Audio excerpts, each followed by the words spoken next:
Buenos días, hermanos, que el Señor los bendiga a todos. Damos gracias al Señor por su bondad, su misericordia y su fidelidad. Bueno, el día de hoy vamos a estar realizando una charla acerca de la masculinidad y la feminidad bíblica en contraste con lo que es el machismo y el feminismo que pues hoy pululan, ¿verdad?, nuestra sociedad y por no decirlo también nuestros ambientes en la iglesia.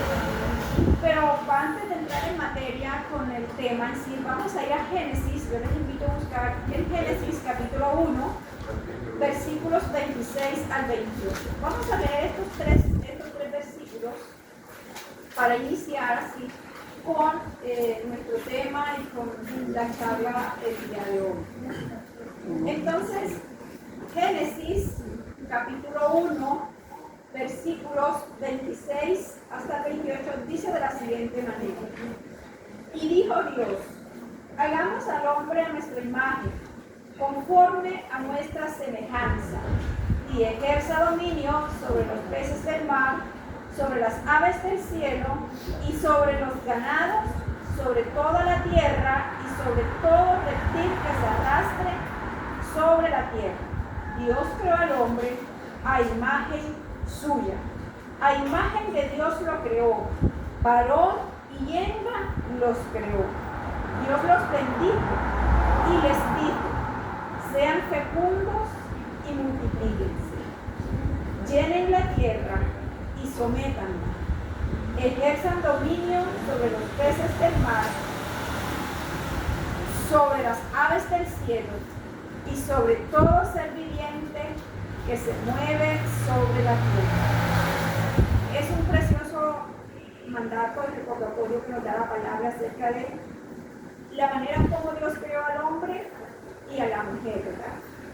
En este primer relato vamos a encontrar nosotros en Génesis dos relatos acerca de la creación del hombre y de la mujer. En este primer relato se coloca la creación del hombre como un todo junto con la mujer, integrado, ¿verdad? Es decir, cuando aquí se refiere a la creación del hombre, exclusivamente se está refiriendo a la humanidad en general. Luego vamos a encontrar el relato donde Dios va a especificar cómo fue el proceso, ¿verdad? Cómo fue el proceso también de crear a la mujer, que lo vamos a encontrar en el capítulo 2. Bien, entonces vamos a iniciar hablando acerca de lo que es la masculinidad y el machismo. El machismo tiene algunas características y son bien conocidas, ¿verdad?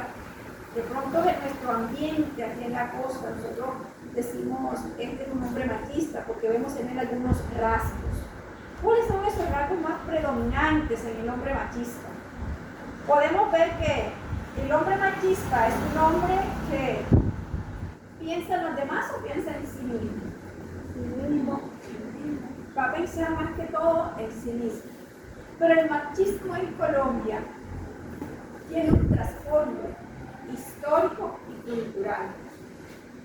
Y vamos a ver que desde nuestros indígenas, ¿verdad?, esos primeros habitantes de Colombia, como los hombres que hicieron parte de la conquista y colonia por parte de España, eran hombres que traían un trasfondo de igual manera cultural, religioso y político, donde predominaba el sometimiento, ¿verdad?, a la mujer.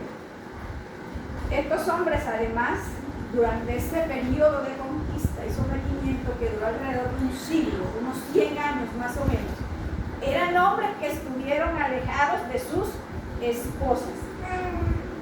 Por lo tanto, al estar alejados de sus esposas, venir a un territorio donde encuentran mujeres y hombres muy diferentes a ellos en su aspecto físico, en su manera de comunicarse, lo primero que van a hacer es dominar, ¿verdad?, a esta nueva raza, por decirlo así, que encuentra a estas personas que no tenían el mismo lenguaje, que no tenían la misma cultura, las mismas creencias, Entonces, desde los inicios, para Latinoamérica y Colombia, por pertenecer a este espacio geográfico, el machismo ha estado enmarcado en ese componente tanto histórico, político, social, cultural, desde la formación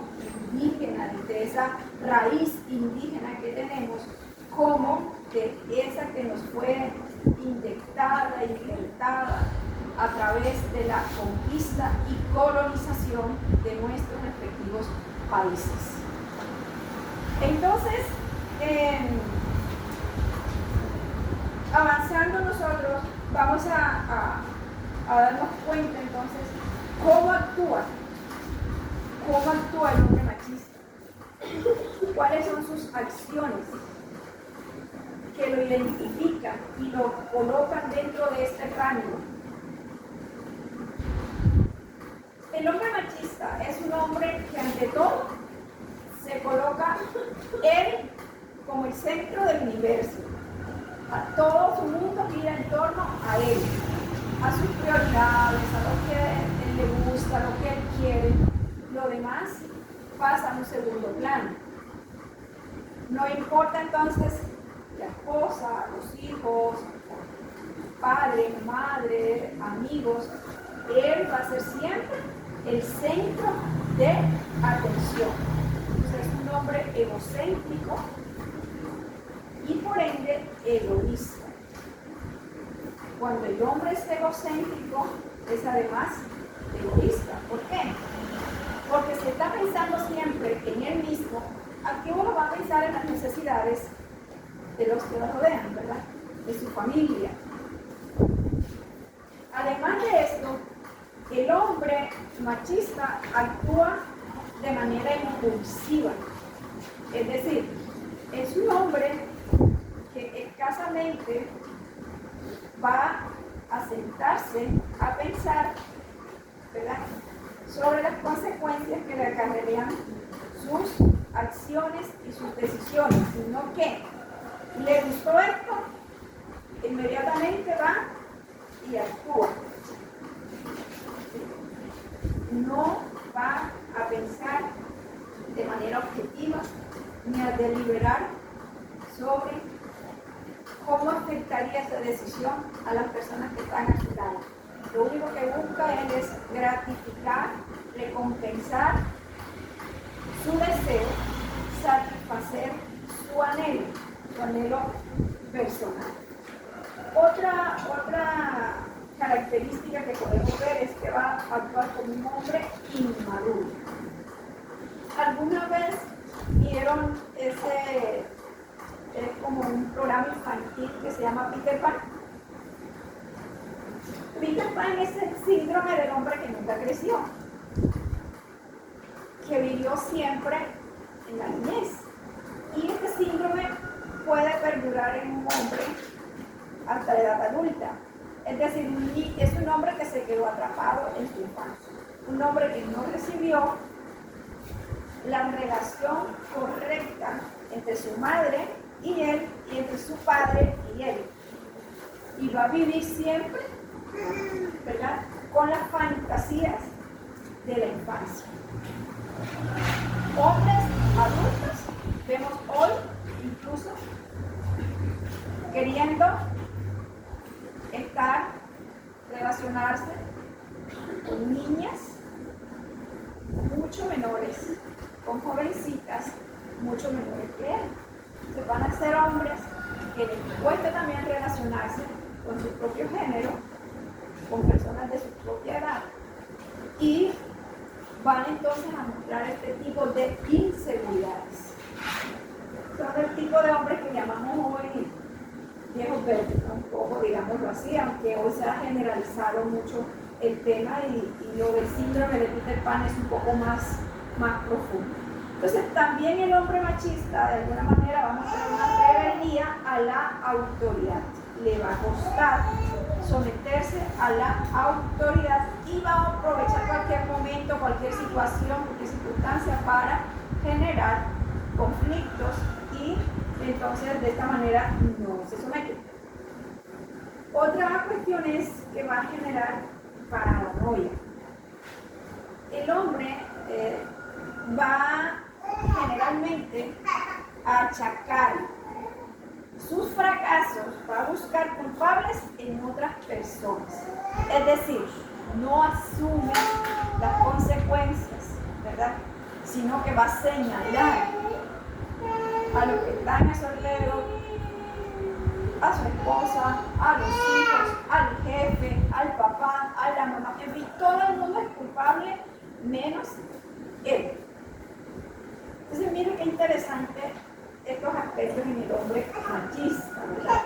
Ahora, el machismo podemos decir que es una especie de caricatura de lo que es la verdadera masculinidad.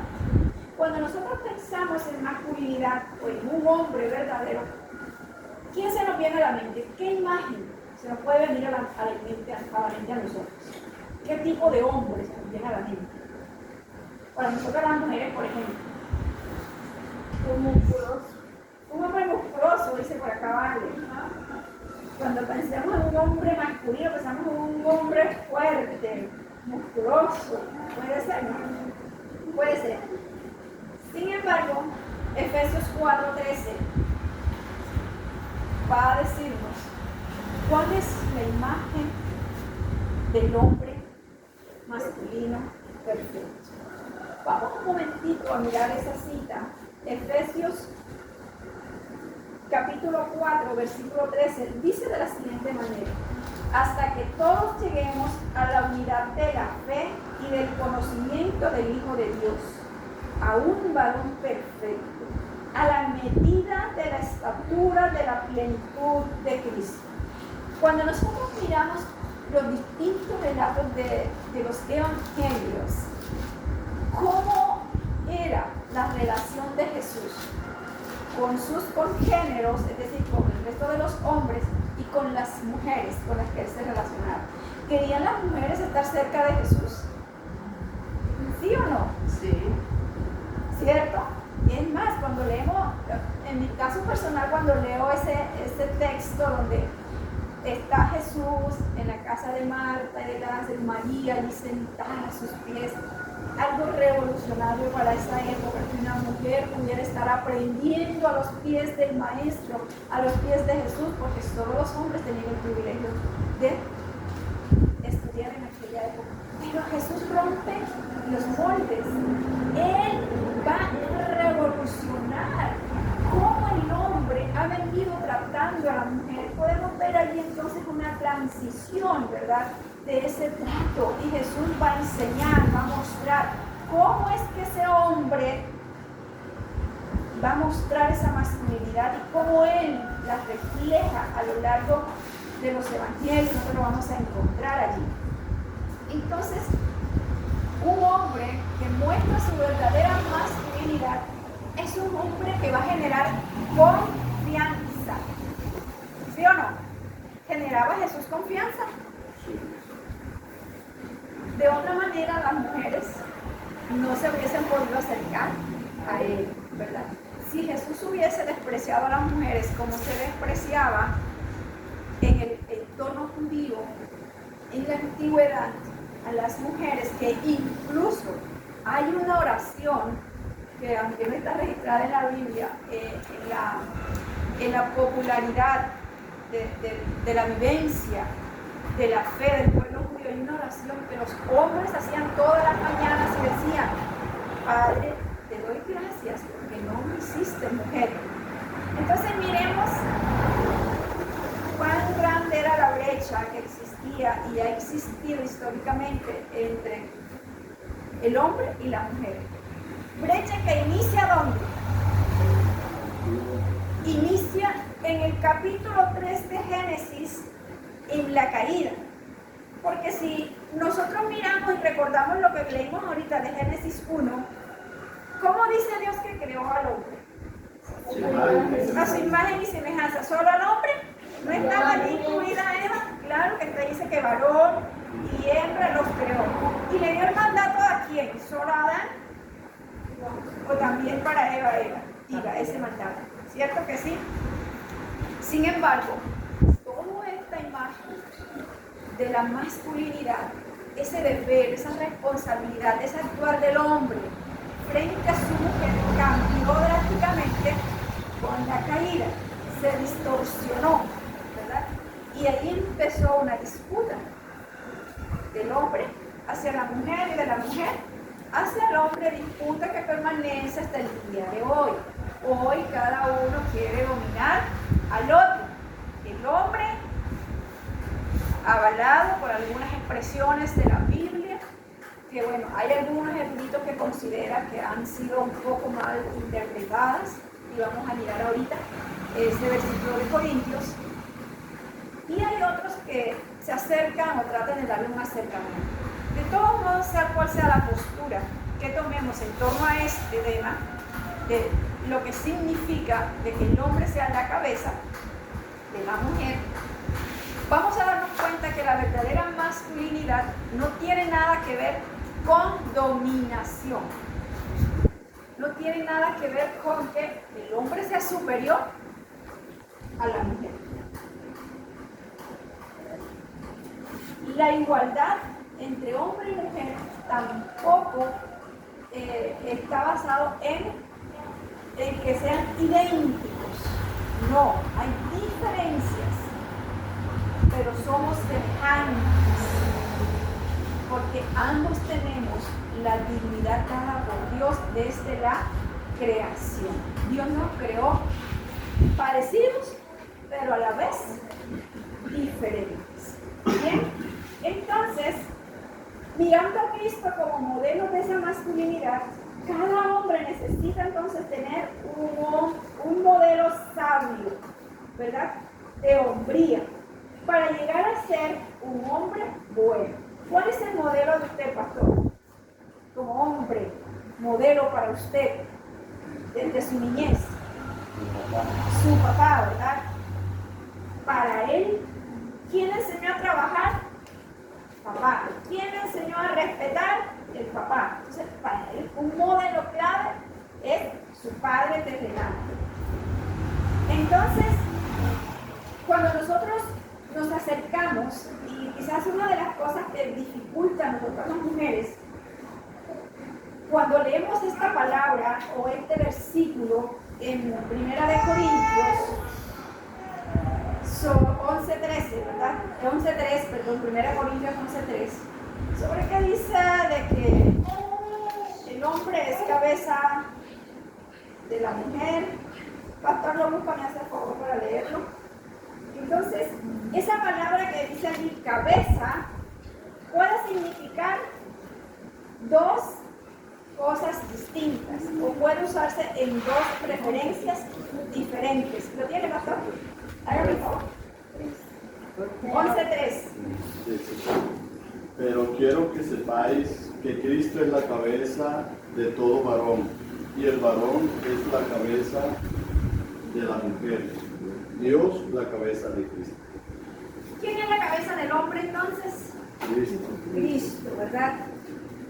Ahora, este tema o este término cabeza puede darse en dos referencias. Vamos a ver la primera, que es las relaciones que se enumeran por orden cronológico de origen y no por jerarquía. Y vamos a ver cuáles son esas tres relaciones que se enumeran aquí. Por ejemplo, en la creación, Cristo es el dador de la vida a Adán, o sea, a los hombres, ¿sí o no? Sí, ¿verdad? Cristo es el dador de la vida a la humanidad, a Adán, allí. El hombre dio vida a la mujer al ser sacado de su costilla. ¿Cierto que sí? Esa relación también se cumple, se cumplen esos dos. Ahora la 3.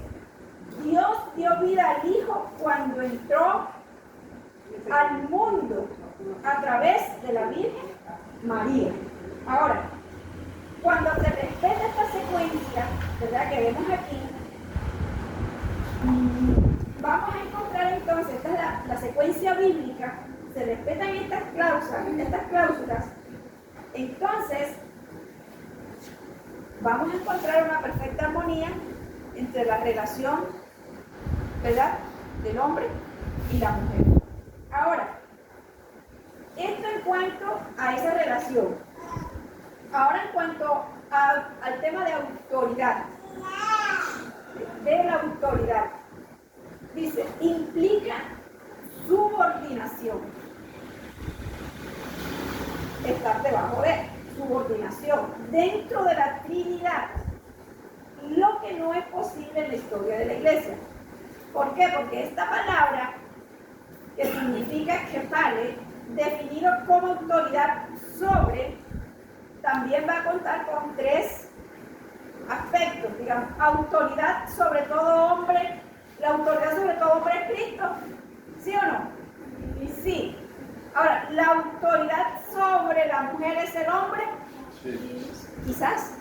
Porque hay las mujeres que nunca se han casado, que han permanecido solteras, que han muerto solteras.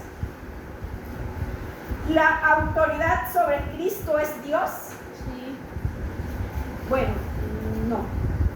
Jesús no está eternamente subordinado al Padre. ¿Por qué? Recordemos Filipenses capítulo 2 del versículo 5 al 11. Jesús voluntariamente asumió, ¿verdad? Él vino y se encarnó de manera voluntaria.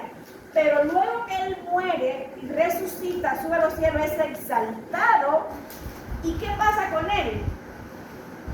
Pablo nos afirma aquí, ¿verdad?, que Jesús vuelve a tener el mismo mandato junto con el Padre. Entonces, no eternamente es subordinado. Entonces, aquí vemos un poco estas diferencias.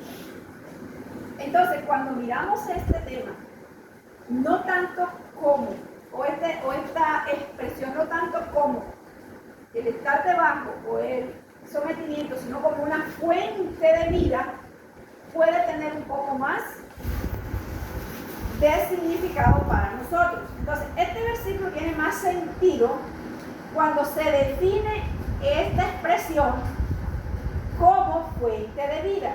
Es decir, la fuente de vida de todo hombre es Cristo, ¿sí o no?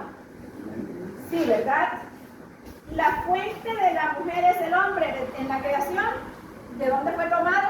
Del hombre, sí, ¿verdad? Ahora, ¿la fuente de Cristo es Dios? No. Sí, cuando se encarnó fue Dios, ¿verdad? La fuente de vida, Jesús. Bien, ahora, disfrutar la masculinidad en cada persona respecto a su sexo, habrán tanto masculinos como femeninos. Entonces, recordemos siempre que en cuanto al sexo, vamos a encontrar tanto masculinos como femeninos, hombres y mujeres, y que Dios nos hizo para el disfrute, ¿verdad? El uno con el otro. Bien, ahora, en cuanto a la feminidad y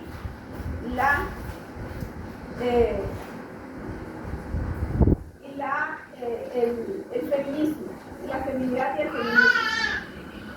Nosotros hoy, para poder dar una definición de lo que es feminidad, debemos primero saber quiénes somos nosotras como mujeres. ¿Quién soy? ¿Qué hago en esta tierra? ¿De dónde vengo? ¿Para dónde voy? ¿Cuál es mi propósito de vida?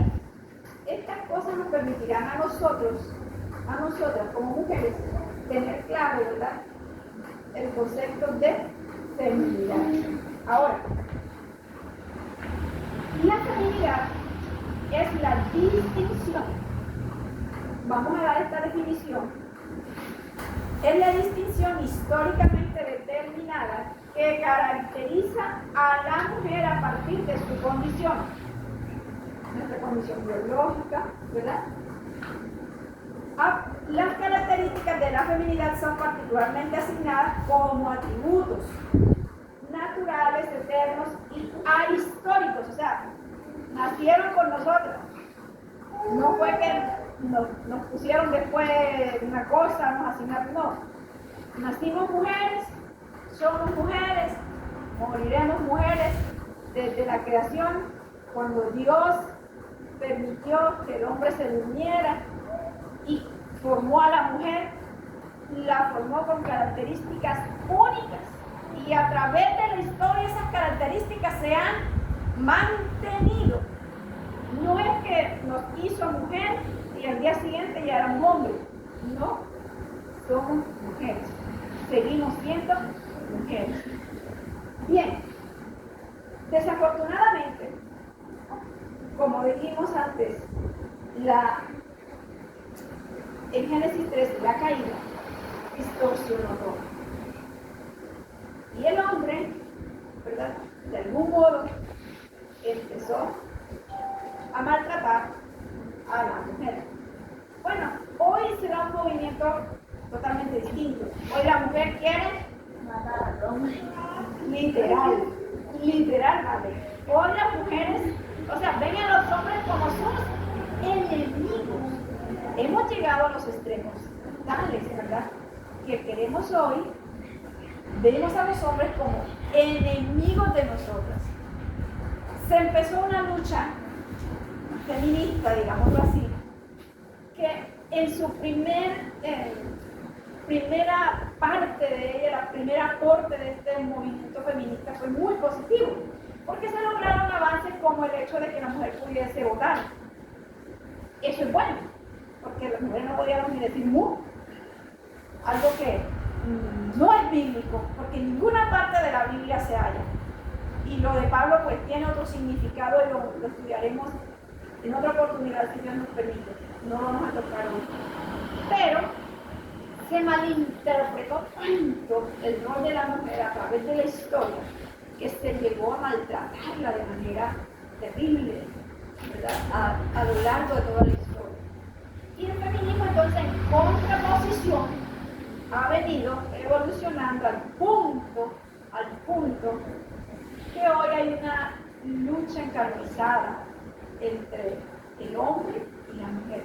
Pero no es lo que la Biblia habla acerca de la feminidad de la mujer. No es eso, ¿verdad? Nosotras como mujeres debemos tener en claro que Dios es nuestro creador. Por tanto, Él es mi redentor. Él es quien define quién soy. No me define si puedo parir o no puedo parir. No me define si tengo un trabajo bien remunerado o no. Eso no es lo que me define como mujer. Es una labor hermosa y maravillosa poder procrear, tener bebés, tener una familia, dar vida. Eso es un don especial y debemos amarlo, atesorarlo, ¿verdad? Pero no es lo que nos define realmente como mujer. Entonces, Jesús es nuestro Redentor. En Él, tanto el hombre como la mujer recuperan su estatus de iguales que les fue dado en la creación. Porque en Cristo no hay judío ni griego, ni esclavos, ni libres, hombre o mujer, sino que en Él todos somos uno. Lo encontramos en Romanos, ¿cierto? Entonces, el modelo de masculinidad y feminidad bíblica es el que reconoce al otro como su igual, no como individuo o idéntico a mí. El que asume sus roles individuales, pero que además, ¿verdad?, pueden cada uno caminar al lado del otro, ser sensibles a las necesidades del otro, ¿verdad? El que asume las responsabilidades de sus propios actos. Eso es un verdadero hombre, una verdadera mujer que obra, actúa conforme a lo que la palabra de Dios nos enseña. El ojo del hombre y de la mujer bíblico no están centrados en sí mismos, sino que se derraman, se dirigen hacia sus congéneros, a los que están a su alrededor, familia, amigos, consiervos iguales. Amén, que Dios nos bendiga. Amén.